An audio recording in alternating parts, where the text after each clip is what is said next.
Bienvenue dans la commune de Yaoundé 6, où tradition et coopération internationale s'entremêlent pour bâtir des solutions durables. Du 25 novembre au 2 décembre 2024, Yaoundé 6 a accueilli une délégation de Losanguel composée d'élus et de techniciens communaux.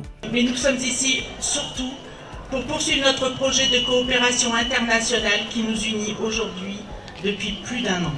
Pendant une semaine, les équipes franco-camerounaises ont échangé sur des thématiques cruciales telles que l'alimentation en eau des habitants et des déchets dans le cadre du projet Ville Résiliente et l'actualisation du référentiel camerounais de la conduite du changement. Initié en 2023, le projet Ville Résiliente repose sur une vision commune de Losanguel et de Yaoundé 6 pour aboutir à une transition écologique réussie. Soutenu par des financements mobilisés auprès du guichet FICOL de l'AFD, de l'ADEME et de l'Agence de l'eau Artois-Picardie, puis complété par des fonds propres des deux villes, ce partenariat favorise la co-construction de politiques locales durables et l'implication des acteurs locaux. Yaoundé 6 a ses défis propres en termes d'urbanisme, d'écologie, en termes d'encadrement des populations. Voilà autant de défis qu'on espère que le projet avec Losanguel permettra de mieux cerner et de faire avancer.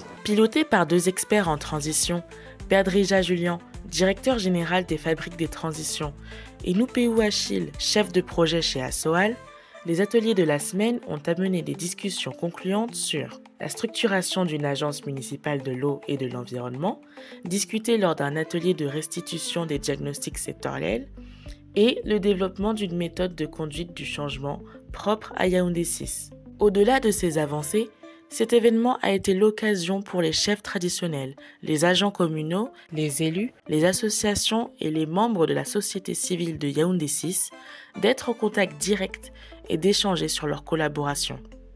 Donc là, on est venu pacifier le process, pacifier les relations. Chaque catégorie d'acteurs a besoin de reconnaissance, de ses compétences, de ses forces qu'il peut mettre au service du collectif, mais qu'il des fois n'arrive pas à faire parce que les conditions de la coopération ne sont pas réunies. Et donc au final, ce que je retiens, c'est que cet exercice était très nourrissant pour les uns et les autres, et ça a vraiment permis de dépasser des préjugés et de proposer une nouvelle façon de travailler ensemble. Dans le cadre des activités de leur programme, les Lossois ont fait des rencontres institutionnelles de haut niveau avec l'Agence française de développement ainsi que le secrétaire général du Mine de Vel. La délégation est également descendue sur le terrain pour visiter la MiProMalo, un organisme au but de valoriser l'emploi des matériaux localement fabriqués afin de réduire les coûts de réalisation des équipements nationaux. Pour clôturer la semaine sur une note inspirante, une partie de la délégation française s'est rendue dans des écoles de Yaoundé 6 afin d'établir les premiers échanges d'une correspondance scolaire. En amont de cette semaine, des écoliers lossois et lensois avaient préparé des lettres de présentation illustrées de photos et de dessins à destination de leurs camarades camerounais. Ils ont également organisé une collecte de petits matériels pédagogiques.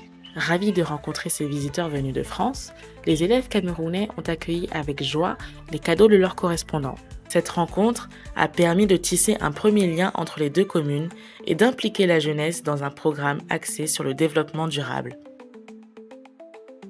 Cette semaine a marqué une étape importante pour la coopération entre les deux communes. Le train de la transition est en route pour Yaoundé 6 et Losanguel.